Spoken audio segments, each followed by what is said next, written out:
Welcome to Man Does Tech, where I solve the problems you didn't even know you had.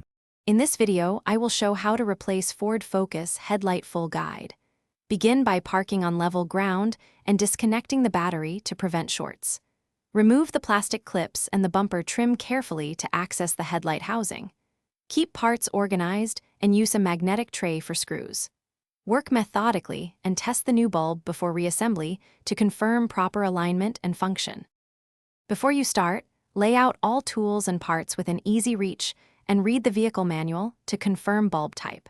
Verify whether you need a full assembly or just a replacement bulb for your specific trim. Keep a flashlight handy for tight spaces and label screws as you remove them to speed reassembly. Working organized reduces mistakes and makes the job feel straightforward and satisfying. Start by disconnecting the negative battery terminal and then unclip the bumper trim to expose the headlight housing. Unscrew the mounting bolts and gently pull the housing forward to access the bulb or connector. Swap the bulb using gloves, reconnect the wiring harness, and temporarily reconnect the battery to test beam alignment and high beam function. Reinstall the housing, secure bolts, and return the bumper clips, then fully.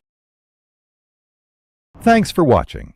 If you found this helpful, don't forget to like and subscribe.